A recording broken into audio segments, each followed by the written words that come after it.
While my cousins were celebrating their millions at my grandfather's funeral, I stood there holding a crumpled envelope with a single plane ticket inside. Everyone laughed at me that day. 6 months later, they were begging for my forgiveness. My name is Nathan Whitmore, and I'm about to tell you how the worst day of my life became the beginning of everything I never knew I needed.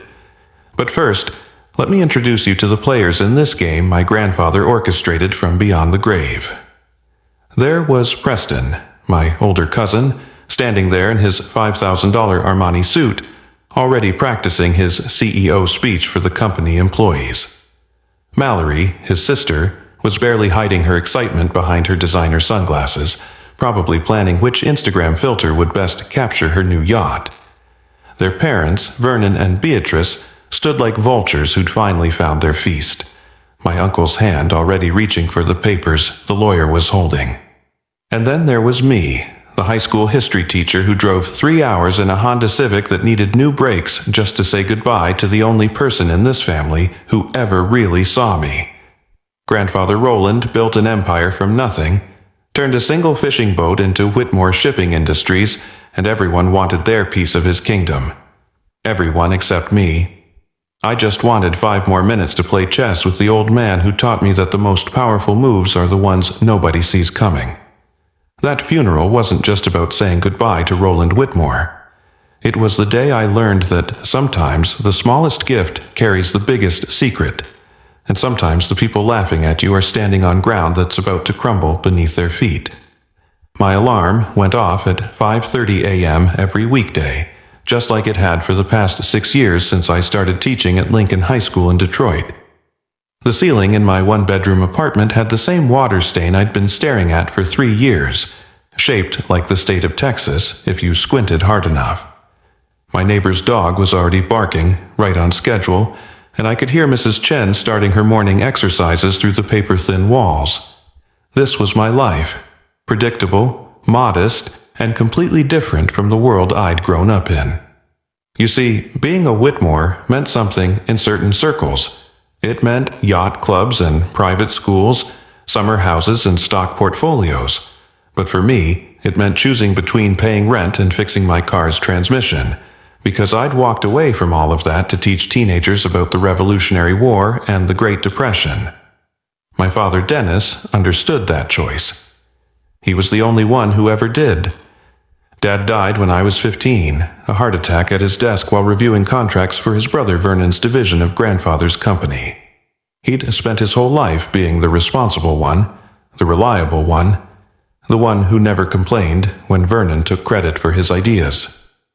The last thing he ever said to me was, "Nathan, don't let them turn you into something you're not. Your grandfather did that to me and look where I am." 3 hours later, he was gone. My mother, Grace, picked up the pieces after that. She was a nurse at Detroit General, working 12-hour shifts to keep us afloat after we learned Dad had signed away most of his company shares to help Vernon cover some bad investments. That was Dad, always cleaning up other people's messes, always believing family meant sacrifice. Mom never said a bitter word about it, but I saw how she looked at Vernon at Dad's funeral, and I understood that sometimes the deepest anger doesn't need words. Grandfather Roland was a mystery, wrapped in a 3-piece suit. He built Whitmore Shipping from a single boat he bought with his Navy discharge pay after World War II. By the time I was born, he owned a fleet of cargo ships, warehouses in 12 cities, and enough money to buy whatever he wanted.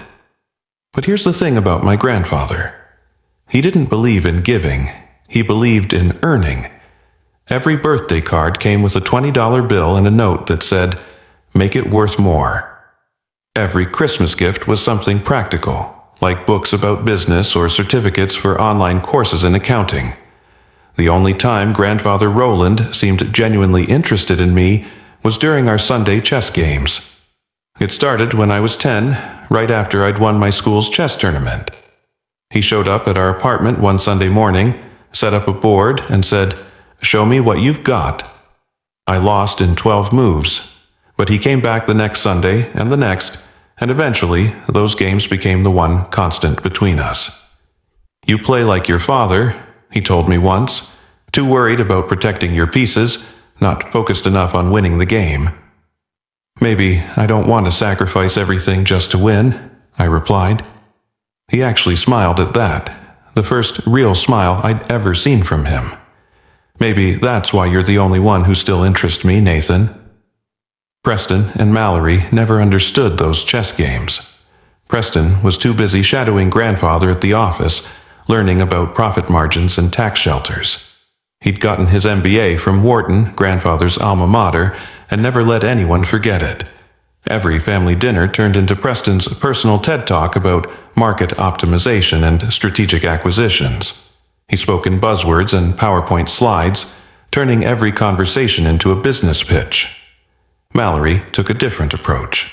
She turned herself into a brand, chronicling her life as the shipping heiress on social media. 200,000 followers watched her pose on various boats, in various designer outfits, at various European ports. She called it building her platform, but really, she was just spending grandfather's money while waiting for more. Her biggest achievement was getting a blue checkmark on Instagram and dating a Swiss banker who owned a vineyard. Vernon and Beatrice, Preston and Mallory's parents, were the ultimate power couple in the most hollow way possible. Vernon had worked his way up to CFO of Whitmore Shipping, though most of the real work was done by his assistant. Beatrice spent her time at charity galas, not because she cared about the causes, but because she liked seeing her picture in the society pages. They lived in a house so big they needed an intercom system to talk to each other. And then there was me, teaching 43 teenagers about the Constitution, grading papers at a kitchen table I bought at a garage sale, and feeling more fulfilled than any of them could imagine. That was my life before the funeral, before the envelope, before everything changed. I thought I knew who I was and where I came from.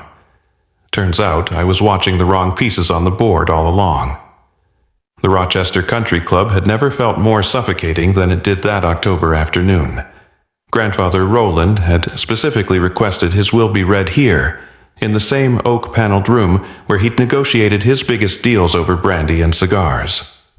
The mahogany table reflected our faces like a dark mirror, and I could see Preston adjusting his Rolex for the third time in 5 minutes. We'd just come from the cemetery, where the autumn rain had turned the burial into a muddy mess that Beatrice complained about the entire ride over. Before we begin, Mr. Harwick, the family attorney, adjusted his wire-rimmed glasses and cleared his throat. I want you all to know that Roland was very specific about these arrangements. He reviewed this will 1 week before his passing.